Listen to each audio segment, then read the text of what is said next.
This is today's the Hindu newspaper analysis session. Today we will discuss mainly four issues.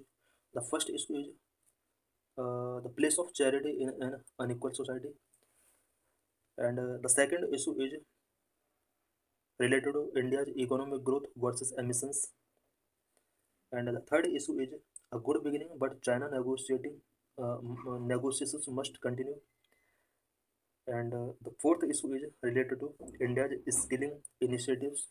So let's discuss all the issues in detail. The place of charity in an unequal society. इससे related ऐसे आ चुका है UPSC exam में, जिसका topic था a society which has more justice is the one that needs less charity. एक society जहाँ पर मोर जस्टिस होगा वहाँ पर चैरिटी का नीड लेस होगा। इट मीन्स वहाँ पर चैरिटी की कोई ज़रूरत नहीं पड़ेगी।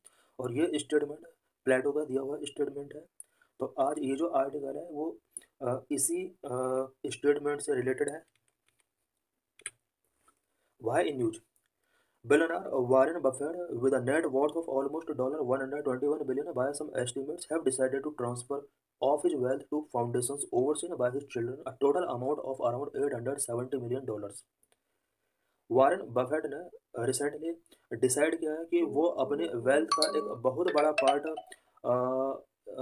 चिल्ड्रन की केयर करने वाले फाउंडेशन के लिए डोनेट करने जा रहा है। अबाउट $870 million का ये यहाँ पर डोनेट करने जा रहे हैं। और अबाउट वारेन बफेट का जो ओवरऑल वर्थ है वो $121 बिलियन तक का इनका अपना वर्थ है। In all, it is estimated that he has given away an amount of $52 billion. अभी तक ऐसा एस्टिमेट किया गया है कि ओवरऑल $51 बिलियन तक ये डोनेट कर चुके हैं।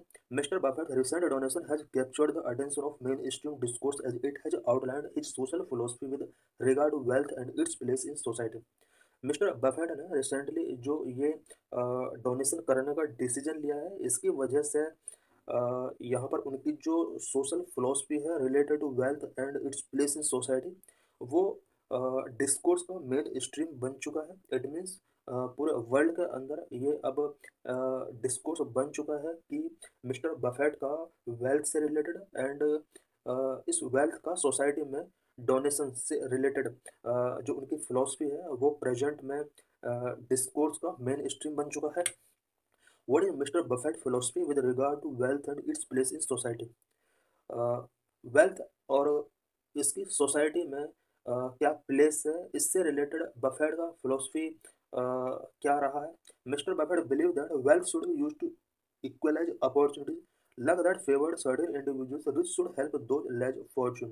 मिस्टर बफेट का ये बिलीव रहा है कि वेल्थ का यूज अपॉर्चुनिटीज को इक्वलाइज करने के लिए होना चाहिए, और कुछ इंडिविजुअल्स जिनका लक ने फेवर किया है उन इंडिविजुअल्स को पुअर पीपल की हेल्प करना चाहिए। इट मीन्स जो लेस फॉर्चून पीपल हैं उनका हेल्प रिच पीपल को करना चाहिए। While it is not wrong to accumulate wealth during one's lifetime, allowing it to build across generation is a problem of society. Mister Buffett का मानना है कि अपनी लाइफ में वेल्थ को एक्यूमुलेट करना रॉन्ग नहीं है, बट उसको जनरेशन टू जनरेशन के लिए बिल्ड करना ये एक सोसाइटी के लिए प्रॉब्लम हो सकती है। Inequality is not a question of luck but of specific policy institutions determined by society. Mister Buffett का मानना है कि इनइक्वालिटी अगर सोसाइटी के अंदर है तो ये क्वेश्चन ऑफ लक नहीं है, बल्कि ये सोसाइटी के द्वारा डिटरमाइन किए गए स्पेसिफिक पॉलिसी इंस्टीट्यूशंस का एक रिजल्ट है। इट मीन्स ये जो सिचुएशन है जो सोसाइटी के अंदर इनइक्वालिटी रेज हुआ है, ये कहीं ना कहीं सोसाइटी के द्वारा डिटरमाइन किए गए स्पेसिफिक पॉलिसी इंस्टीट्यूशंस का एक रिजल्ट है, ना कि ये लक का रिजल्ट है। Relation between charity and social justice.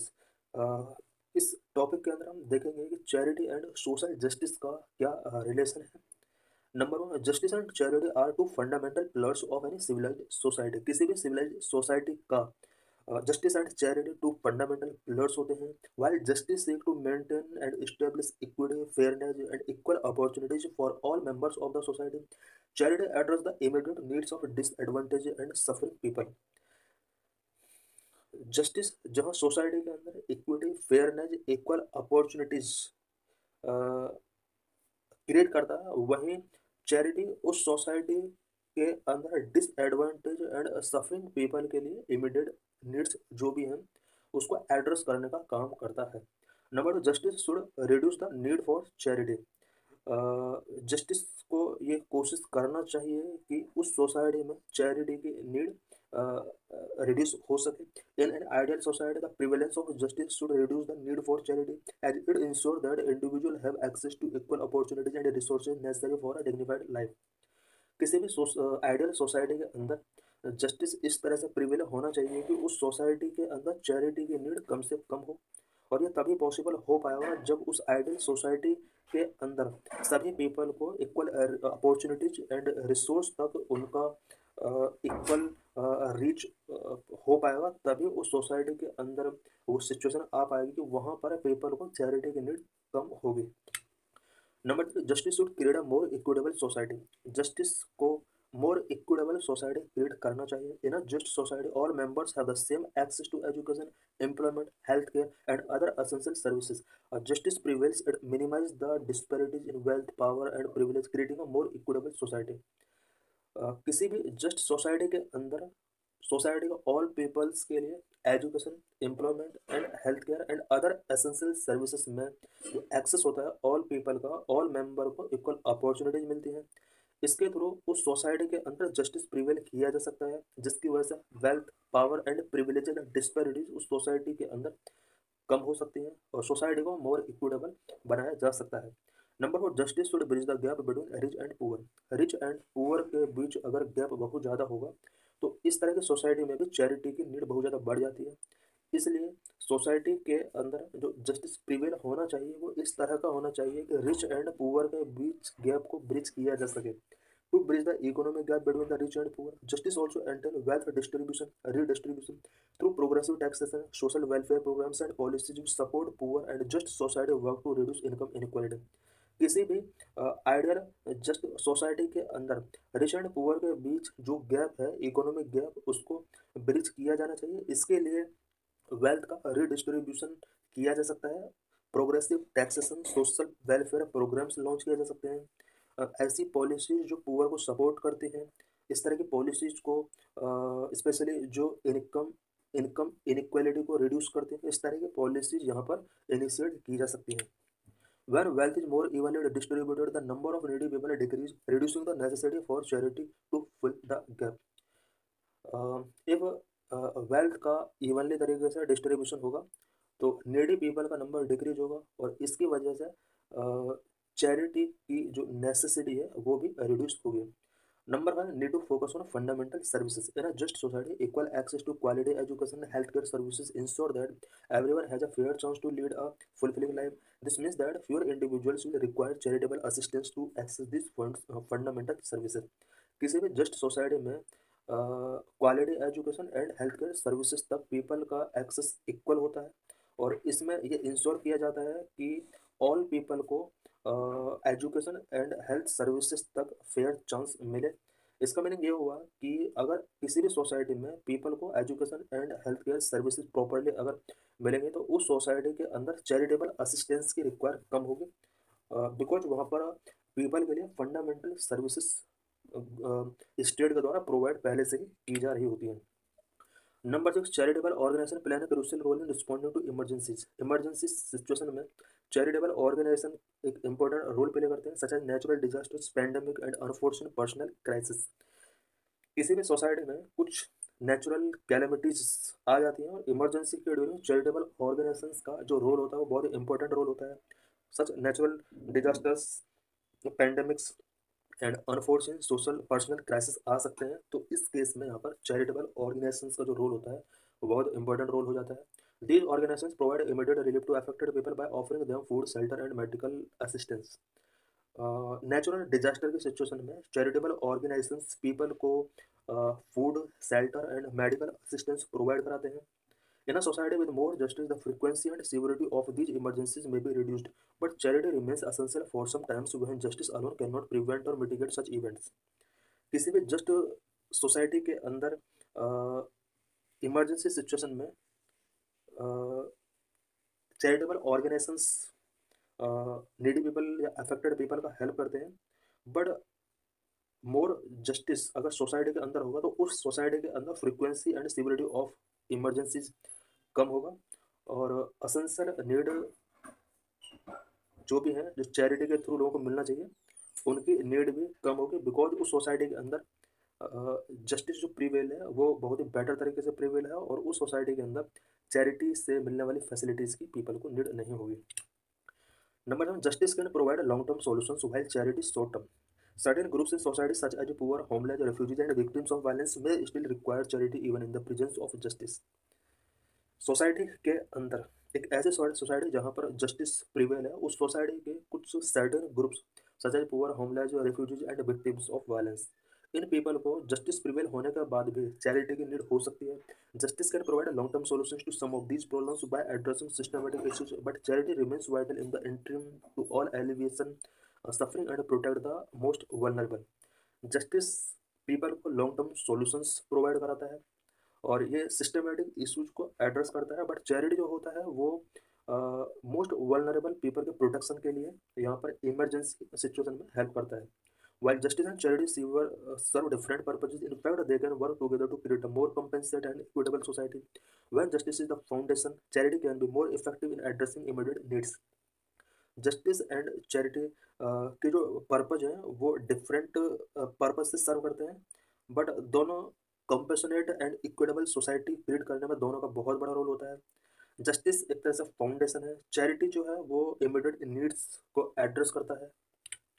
Number 8, social justice should provide opportunities to improve people's life. Social justice के थ्रू पीपल की लाइफ को इम्प्रूव करने के लिए अपॉर्चुनिटीज प्रोवाइड कराई जा सकती है। Just society empower its citizen by providing opportunities needed to improve people's life. People की लाइफ को इम्प्रूव करने के लिए सिटीजन्स को अपॉर्चुनिटीज प्रोवाइड कराने का काम जस्ट सोसाइटी करता है। When individuals are given the means and opportunity to overcome challenges and achieve self-sufficiency, they are less reliant on charity. अगर इंडिविजुअल को पहले से ही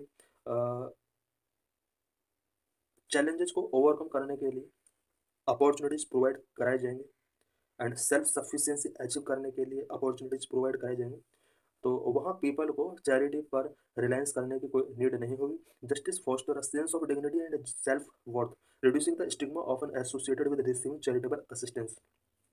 जस्टिस के थ्रू लोगों के अंदर sense of dignity and self worth foster होता है, जिसकी वजह से लोग जो चैरिटेबल असिस्टेंस रिसीविंग करने के लिए मजबूर होते हैं तरीके से, उन्हें इन लोगों को अब चैरिटेबल असिस्टेंस की कोई ज़रूरत नहीं होगी, क्योंकि सोसाइटी के अंदर पहले से ही जस्टिस के थ्रू लोगों को सेल्फ वर्थ एंड डिग्निटी का सेंस मिला हुआ है। Number 9, investing in education for skill and knowledge. Skill and knowledge की education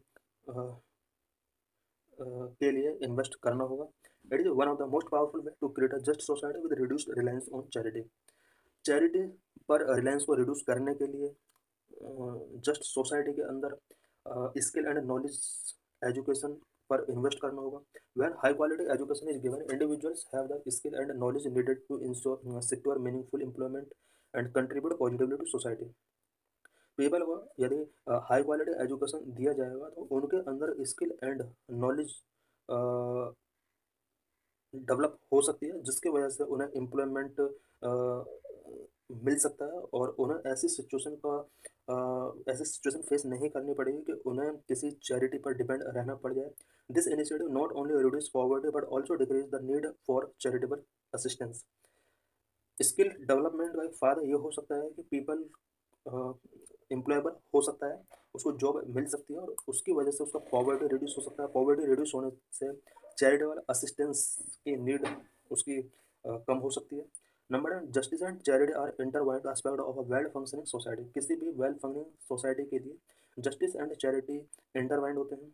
charity is essential for providing immediate relief to those facing vulnerabilities and crisis. Justice serve as the foundation for long term equity and fairness. Charity किसी भी society में vulnerabilities and crisis face करने वाले people के लिए immediate relief provide कर सकता है, जबकि जस्टिस जो होता है वो किसी भी सोसाइटी में equity and fairness, long term equity and fairness के लिए फाउंडेशन का work. What is decoupling between economic growth and environmental sustainability? Has India really decoupled its economic growth from greenhouse gas emissions. इस article में हम अ, देखेंगे कि क्या India ने डिकपलिंग अचीव किया है या नहीं किया है, specially regarding with economic growth and greenhouse gas emissions. The Indian economy has consistently shown its robust growth over the past few decades, but higher economic growth is believed to have come with increasing environmental pressure, especially through higher greenhouse gas emissions. However, India's Economic Survey 2023-24 claims that India has decoupled its economic growth from greenhouse gas emissions.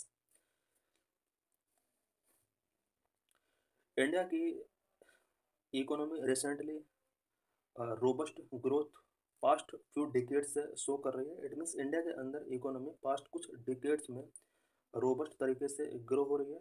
But higher economy growth के साथ ऐसा believe किया जाता है कि environmental pressure कहीं ना कहीं इंक्रीज हो रहा है, स्पेशली इसमें ग्रीन हाउस गैस एमिशंस बढ़ रहा है। जैसे जैसे कंट्री ग्रो करता है वैसे वैसे एनवायरनमेंट के लिए हार्मफुल इम्पैक्ट इंक्रीज होते चले जाते हैं, ऐसा माना जाता है। इंडिया के इकोनॉमिक सर्वे 2023-24 में क्लेम किया गया है कि इंडिया ने इकोनॉमिक ग्रोथ और ग्रीन हाउस गैस एमिशंस के साथ अपने आप को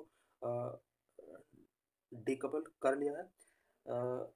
डीकपल क्या होता है, इससे रिलेटेड हम अभी नेक्स्ट टॉपिक में डिस्कस करेंगे।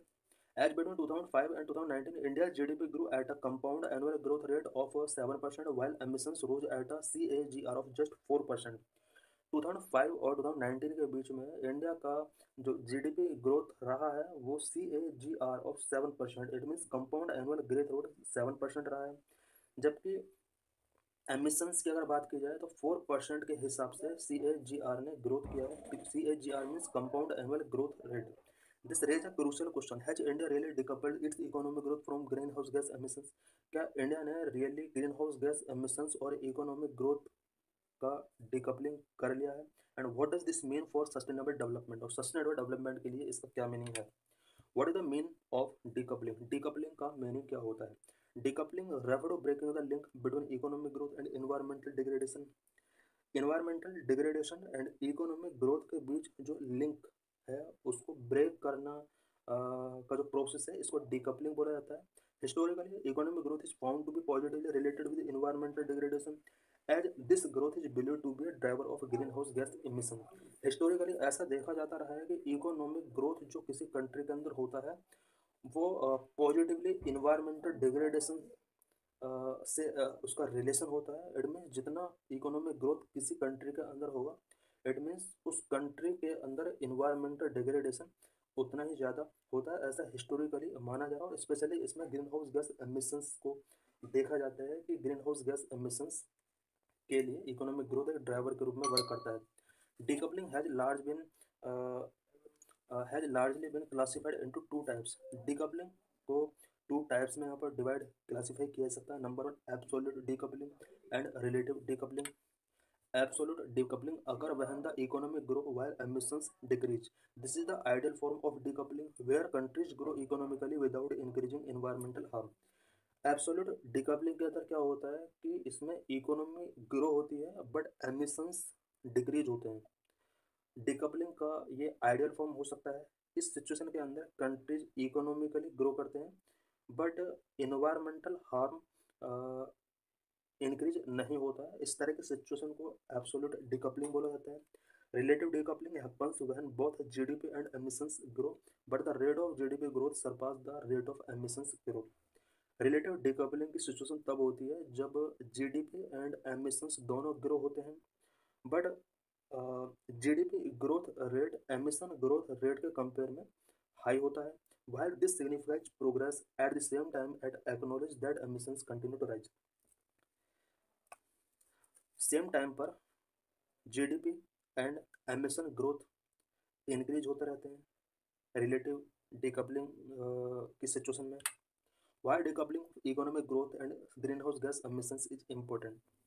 Economic growth and greenhouse gas emissions का डिकपलिंग क्यों इम्पोर्टेंट है? It offers a path to sustainable growth and development, a way for a nation to grow and improve living standard without exacerbating climate change. Economic growth and greenhouse gas emissions का decoupling होना इसलिए important है because ये किसी भी country का sustainable growth and development के लिए बहुत इंपॉर्टेंट पाथ ऑफर करता है। अ, उस कंट्री के लोगों के लिए लिविंग स्टैंडर्ड को इम्प्रूव करने में हेल्प करता है। विदाउट क्लाइमेट चेंज को हार्मफुल इम्पैक्ट पहुंचाए बिना ये उस कंट्री के ग्रोथ में हेल्प करता है। Has India really decoupled its economic growth from greenhouse gas emissions? क्या इंडिया ने really greenhouse gas emissions और इकोनॉमिक ग्रोथ का डिकपल कर लिया है? The claim of India decoupling made in the economic survey comes from comparing GDP and emissions growth rate between 2005 and 2019। India ने जो अभी क्लेम किया है डिकपलिंग अचीव करने का, ये 2025 और 2019 के बीच जो जीडीपी ग्रोथ रहा है और एमिशंस रहे हैं, इन दोनों का ग्रोथ का कंपेयर करने के बाद यहाँ पर सर्वे में ये यहाँ पर क्लेम किया गया है कि इंडिया डिकपलिंग वे में growth कर रहा है। The survey does not specify whether this represent absolute or relative decoupling. Since the 1990s, with significant trade liberalization, India has been experiencing steady and stable economic growth.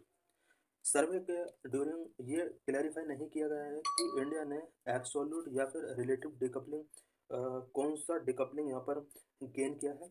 1990s के बाद India में जब से trade liberalisation start हुए, India ने steady and stable economic growth experience किया है। As per study GDP and emissions generation are growing in India with respect to the level of 1990।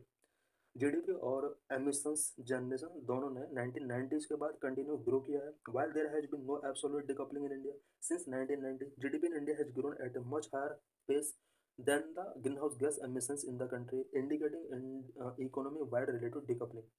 ये यहाँ पर एक स्टडी के अकॉर्डिंग यहाँ पर ये इंश्योर कर लिया गया है कि इंडिया के अंदर एब्सोल्यूट डिकपलिंग नहीं है, बिकॉज 1990 के बाद इंडिया की जीडीपी और ग्रीन हाउस गैस एमिशंस दोनों ने अपने आप को ग्रो किया है। बट इंडिया का जो इकोनॉमिक ग्रोथ रहा है वो एमिशन ग्रोथ से काफ़ी हायर रहा है, जिसे हम इकोनॉमी वाइड रिलेटेड डिकपलिंग कह सकते हैं। From 1990 India GDP has grown 6 fold while green house gas emissions have only tripled. 1990s के बाद इंडिया का जीडीपी 6 फोल्ड से ग्रो किया है, जबकि एमिशंस ट्रिपल्ड ग्रो किया है। इंडिया के एफर्ट मस्ट कंटिन्यू, इंडिया के एफर्ट कंटिन्यू रहने चाहिए इन्वायरमेंट प्रोटेक्शन के लिए। From the data, it seems that India may have achieved relative decoupling, where emissions are still rising but are a slower pace than the economy। Data से ये show किया जा सकता है कि इंडिया ने रिलेटिव डिकपलिंग को अचीव कर लिया है, जहाँ पर एमिशंस राइज हो रहे हैं, बट इकोनॉमी ग्रोथ से अगर कंपेयर किया जाए तो यहाँ पर एमिशंस स्लोअर पेस से राइजिंग हो रहे हैं। This achievement while commendable but far away of the ultimate goal of absolute decoupling, where economic growth can continue even as emissions fall। India ने जो रिलेटिव डिकपलिंग का टारगेट अचीव किया है ये कमेंडेबल है, बट एब्सोल्यूट डिकपलिंग का जो ultimate goal India का रहा है वो अभी काफ़ी फार अवे है। और अगर एब्सोल्यूट डिकपलिंग का गोल इंडिया अचीव कर लेता है तो इसके थ्रू इकोनॉमिक ग्रोथ को विदाउट एमिशंस कंटिन्यू रखा जा सकता है। Given that India is a developing country which has not even peaked its emissions yet, emissions are expected to increase with economic growth. हालांकि इंडिया अभी डेवलपिंग कंट्री है और India में अभी एमिशंस पीक लेवल तक नहीं पहुंचे हैं, और ऐसा एक्सपेक्ट किया जा रहा है कि इकोनॉमिक ग्रोथ के साथ एमिशंस इंडिया में कंटिन्यू राइज होता रहेगा, बिकॉज इंडिया एक डेवलपिंग कंट्री है। While India's relative decoupling is a step in the right direction, the path to absolute decoupling is still a long and complex journey। India की जो relative decoupling का step है वो right direction में चल रहा है, और आने वाले कुछ ईयर में या कुछ डिकेड के अंदर अगर एब्सोल्यूट डिकपलिंग के पाथ को हम फॉलो करते हुए एब्सोल्यूट डिकपलिंग अचीव करना चाहते हैं, लॉन्ग एंड कॉम्प्लेक्स जर्नी हो सकती है। Efforts must still be taken and it will be a significant challenge. This remains a necessary target if India is to meet its long-term climate commitments। Policy and measures that support renewable energy emissions mitigation and sustainable development will be crucial in ensuring that economic growth and environmental preservation can coexist, ensuring a prosperous and sustainable future for India। India के जो भी efforts हैं ये efforts continue running में होने चाहिए। और because इसके थ्रू इंडिया अगर लॉन्ग टर्म क्लाइमेट कमिटमेंट्स को अचीव करना चाहता है तो इंडिया को कुछ टारगेट सेट करना होंगे, कुछ पॉलिसीज एंड मेजर्स लेने होंगे सो दैट रिन्यूएबल एनर्जी को बूस्ट किया सके। एमिशंस मिटिगेशन के लिए कुछ इंपॉर्टेंट पॉलिसीज एंड मेजर्स लिए जाने चाहिए। सस्टेनेबल डेवलपमेंट को बूस्ट करने के लिए कुछ पॉलिसीज एंड मेजर्स इंडिया में लिए जाने। Recently external affairs minister Jaishankar Prasad given its statement in parliament on India's relation with China. Why news? Recently, India's decision to offer a Sumoto statement on border tensions with China in parliament and to brief a parliamentary panel marks a welcome step towards transparency in addressing this critical issue. Recently, government of India ने China के साथ India का जो भी border tension है उससे related suo motu statement parliament में release करने का डिसीजन लिया और साथ में यहाँ पर पार्लियामेंट्री पैनल के सामने इस इंफॉर्मेशन को ब्रीफ करने का डिसीजन लिया। ये एक इस क्रिटिकल इशू को एड्रेस करने के लिए एक ट्रांसपेरेंसी से रिलेटेड एक वेलकमिंग स्टेप है। What is the progress on LAC negotiations? LAC negotiations पर अभी तक क्या क्या प्रोग्रेस हुआ है? The statement by Indian external affairs minister S Jaishankar provided much needed clarity on the government's approach. Government का इंडिया चाइना बॉर्डर इशू को लेकर क्या अप्रोच है, इससे related clarity external affairs minister Jaishankar Prasad के उस स्टेटमेंट से पता चलता है जो कि इन्होंने पार्लियामेंट के अंदर स्टेटमेंट रखे हैं। वेरियस की highlights of the discussions. India China border tensions को सॉल्व करने के लिए वेरियस डिस्कशंस किए गए हैं और उन डिस्कशंस से रिलेटेड वेरियस की हाईलाइट्स हम यहाँ पर डिस्कस करेंगे। Number 1, linking LAC resolutions with border engagement. LAC resolutions को बॉर्डर एंगेजमेंट के साथ लिंक करने के लिए यहाँ पर एग्रीमेंट किए गए हैं। India formally conveyed to China that normal bilateral relations could not be resumed unless the LAC tensions are not fully resolve. India ने चाइना से कहा है कि जब तक एलएसी टेंशंस फुल्ली रिजॉल्व नहीं हो जाते दोनों कंट्रीज के बीच में बायलैटरल रिलेशंस नॉर्मल नहीं हो सकते। Number 2, continuous engagement and step by step negotiation. दोनों कंट्रीज के बीच में स्टेप बाय स्टेप नेगोशिएशंस हुए, कंटिन्यूस एंगेजमेंट हुए। Total 21 round of senior highest military commanders meeting. अभी तक highest military commanders meeting 21 round की मीटिंग्स हो चुकी हैं। About 17 meetings of the working mechanism for consultation and coordination on India-China border affairs. India China border affairs के लिए working mechanism for consultation and coordination WMCC establish किया गया था। इसका अबाउट 17 मीटिंग हो चुका है। High level meeting involve defence minister, foreign minister and special representatives. कुछ स्पेशल रिप्रेजेंटेटिव्स के साथ डिफेंस मिनिस्टर्स, फॉरेन मिनिस्टर्स का हाई लेवल मीटिंग भी हुआ है। और ये जितना मीटिंग या नेगोशिएशंस किए गए दोनों कंट्रीज के बीच में ये कंटिन्यूस इंगेजमेंट की डायरेक्शन में एक इम्पोर्टेंट स्टेप रहे। Number 3, next steps post disengagement. Disengagement के बाद नेक्स्ट स्टेप क्या होगा? Several points At several points where disengagement have been fully achieved, the focus now shifts to de-escalation and de-induction from friction zone. Several point पर disengagement को fully achieve कर लिया गया है। It means India China border पर जो friction zone थे उन फ्रिक्शन जोन से दोनों कंट्रीज ने अपने डिफेंस फोर्सेस को रिमूव कर लिया है। और करंट में जो फुल्ली शिफ्ट दोनों कंट्रीज का है वो D escalation and D induction, specially friction zone में अगर इस तरह के इशूज है उसको डील करना है। A long-term framework to manage ties in border areas is being explored. दोनों कंट्रीज के बीच में बॉर्डर एरियाज जो है उसको मैनेज करने के लिए लॉन्ग टर्म फ्रेमवर्क एक्सप्लोर किए जा रहे हैं। Number 4, specific progress eight friction points. Friction points पर कुछ स्पेसिफिक प्रोग्रेस दोनों कंट्रीज के बीच में हुए हैं। For Demchok and Depsang patrolling arrangements have been discussed but patrols have yet to resume. Demchok and Depsang में पेट्रोलिंग अरेंजमेंट को डिस्कस किया गया है बट यहाँ पर अभी तक पेट्रोल रिज्यूम नहीं हो सका है। In north and south Pangong Tso, Gogra and hot spring disengagement has been achieved via the creation of buffer zone. कुछ special zone such as Pangong Tso, Gogra and hot spring specially northern and south region में disengagement achieve कर लिया गया है but यहाँ पर buffer zone भी कुछ इस्टेब्लिश किए हैं। बफर जोन टेम्परेरी मेजर्स होते हैं सो दैट कॉन्फ्रेंटेशंस को रिड्यूस किया जा सके। व्हाट रिमेंस अनएड्रेस, दोनों कंट्रीज के बीच में अभी बहुत सारे इशूज हैं जिन्हें अभी एड्रेस नहीं किया गया है। डिस्पाइट दीज की updates the governments 2500 words statement lacked critical detail on various की इशूज। अभी जो ये की अपडेट्स पार्लियामेंट के अंदर एक्सटर्नल अफेयर मिनिस्टर्स के द्वारा गवर्नमेंट की तरफ से दिए हैं। 2500 वर्ड्स के ये गवर्नमेंट की तरफ से स्टेटमेंट थे, बट वेरियस की इशूज से रिलेटेड क्रिटिकल डिटेल अभी तक नहीं मिला है जिनकी डिमांड है।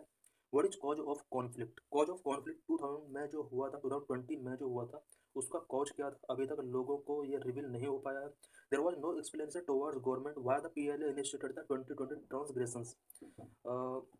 एस जयशंकर की तरफ से 2020 में चाइनीज आर्मी पीएलए ने जो ट्रांसग्रेशंस इनिशिएट किए थे उसका क्या रीजन रहा था, इससे रिलेटेड कोई भी स्टेटमेंट गवर्नमेंट की तरफ से नहीं आया और लोग अंडरस्टैंड करना चाहते हैं कि क्या रीजन थे उसके पीछे। Understanding China motivation is important for crafting a strategic response. China का मोटिवेशन उसके पीछे क्या रहा था उसका अंडरस्टैंड करना हमारे लिए इसलिए जरूरी हो जाता है so that India strategic response craft कर सके। Number 2, return to the 2020 status quo. The government represents no roadmap or timeline for restoring positions to their pre-2020 state, leaving the public uncertain about India's territorial claim. Government की तरफ से अभी किसी type का road map या timeline नहीं मिला है कि कब तक 2020 स्टेटस क्यों इस्टेब्लिश किया जाएगा बॉर्डर पर। इट मीन 2020 से पहले जो सिचुएशन थी बॉर्डर एरियाज की वो कब तक रीस्टोर कर दी जाएगी, इसका गवर्नमेंट के पास कोई रोड मैप या टाइमलाइन नहीं है और लोग डिमांड कर रहे हैं कि वो रोड मैप गवर्नमेंट का जो भी है टाइमलाइन जो भी है वो लोगों के सामने प्रेजेंट की जाए। Number 3, territorial integrity versus national security. The external affairs minister's statement emphasized national security but avoided any mention of safeguarding territorial integrity, which is a wider concern in border dispute between India and China. India and China के बीच border disputes का जो vital concern रहा है वो territorial integrity को safeguarding करने से related रहा है। बट एक्सटर्नल अफेयर्स मिनिस्टर का जो भी स्टेटमेंट अभी आया वो नेशनल सिक्योरिटी को ज़्यादा फोकस कर रहा है, बट टेरिटोरियल इंटीग्रिटी को सेफगार्डिंग करने से रिलेटेड उन्होंने किसी टाइप का स्टेटमेंट नहीं दिया है। Conclusion, while progress has been slow, it offers a ray of hope. India और चाइना के बीच में बॉर्डर डिस्प्यूट को सॉल्व करने के लिए प्रोग्रेस हुआ है, बट बहुत ही स्लो प्रोसेस हुआ है, बट कहीं ना कहीं रे ऑफ होप ये ऑफर कर रहा है। Recent steps toward continuous negotiations and greater transparency are encouraging, but much more need to be done to rebuild trust and ensure that India territorial and security interest are effectively safeguarded. Continuous negotiations दोनों countries के बीच में हो रहे हैं और जो भी दोनों कंट्रीज के बीच में नेगोशिएशंस हैं उसको लेकर ट्रांसपेरेंसी शो की जा रही है, ये कंट्री के लिए encouraging स्टेप हो सकता है, बट अभी भी बहुत कुछ करना इंडिया के लिए ज़रूरी है सो दैट दोनों कंट्रीज के बीच में ट्रस्ट को बिल्ड किया जा सके और साथ में पीपल के का गवर्नमेंट के प्रति भी ट्रस्ट यहाँ पर कहीं ना कहीं डिस्टेबलाइज हुआ है, उस ट्रस्ट को बिल्ड करना इंडियन गवर्नमेंट के लिए एक चैलेंजिंग इशू हो सकता है। In this article, we will discuss about Skill India mission. What is issue? The problem of unemployment has become a contentious issue in economic policy discussions in India in recent times. Recent time India में economic policy discussions में unemployment का issue एक कंटेंटियस issue बना हुआ है। Economic survey 2023-24 estimated that India needs to create 78.5 lakh new jobs in the non-farm sector annually until 2030 to meet the demand of the rising workforce. 2023 economic survey के according India में 2030 तक every year 78.5 lakh new jobs in non farm sectors में create करना बहुत ज़रूरी हो जाता है अगर राइजिंग वर्कफोर्स की डिमांड को कंप्लीट करना है। One of the policy prescriptions often suggested to overcome the unemployment challenge is to close the growing gap between the skill sets of job seekers and the skill requirement of the industry. Unemployment challenge को overcome करने के लिए various policy prescriptions suggest किए जाते हैं, but उसमें से एक सजेशन ये भी हो सकता है कि इंडस्ट्री जो भी स्किल रिक्वायरमेंट है और जॉब सीकर्स के पास जो स्किल सेट्स है इसके बीच के गैप को क्लोज किया जाए। इट मीन्स जॉब सीकर के पास स्किल बहुत ही कम है और इंडस्ट्री का रिक्वायरमेंट बहुत ज़्यादा है, ये गैप बहुत बड़ा है। इस गैप को क्लोज किया जाए तो लोगों को जॉब मिल सकती है। What R India skilling challenge? India के स्किलिंग चैलेंज क्या क्या है? Over time India established a comprehensive institutional and policy framework for training and skilling. समय के साथ साथ इंडिया ने comprehensive institutional and policy framework training and skilling purpose के लिए इस्टेब्लिश किए हुए हैं।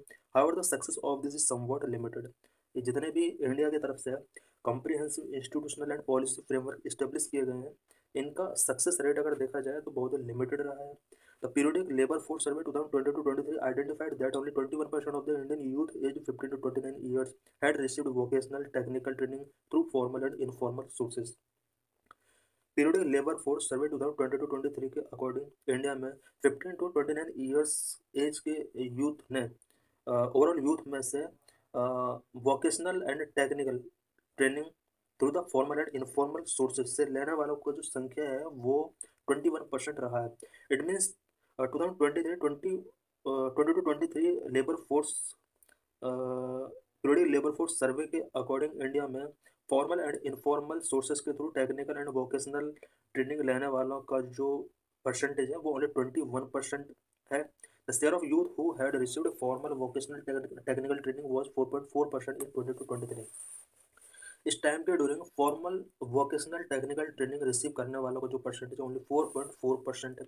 इट मीन्स इंडिया के अंदर लेबर फोर्स को फॉर्मल ट्रेनिंग नहीं मिल पा रही है। यही वजह है कि इंडिया के अंदर यूथ जॉब सीकर्स में स्किलिंग नहीं है। The chief economic adviser recently stated that only 51% of India's graduates are employable. Chief economic adviser ने रिसेंटली स्टेट किया है कि only 51% of India's graduates employable है। इट मीन्स 49% ग्रेजुएट इंडिया के अंदर एम्प्लॉयबल नहीं है।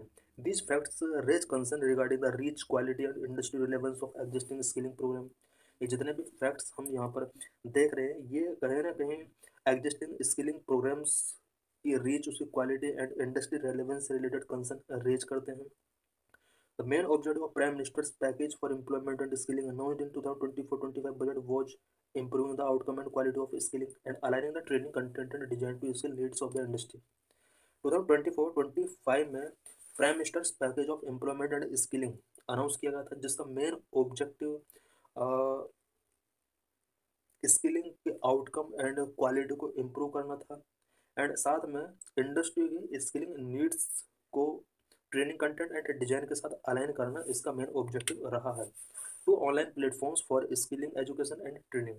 यूथ के अंदर स्किल एजुकेशन एंड ट्रेनिंग को डेवलप करने के लिए गवर्नमेंट ऑफ इंडिया की तरफ से 2 ऑनलाइन प्लेटफॉर्म रन किए गए हैं।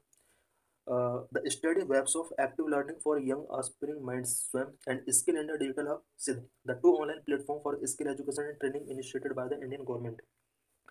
इंडियन गवर्नमेंट के द्वारा स्किल एजुकेशन एंड ट्रेनिंग के लिए 2 online platform, first Swayam and second is Siddh, ये इस्टेब्लिश किए गए हैं। These 2 platform can host the gamified and simulation training module. Training module को ये सिमुलेशन कर सकते हैं, गेमिफाइड कर सकते हैं। ये 2 ऑनलाइन प्लेटफॉर्म जो इनिशिएट किए गए गवर्नमेंट ऑफ इंडिया की तरफ से। द स्वयं platform host more than 4000 courses since its inception. Over 40 million participant have enrolled in the platform.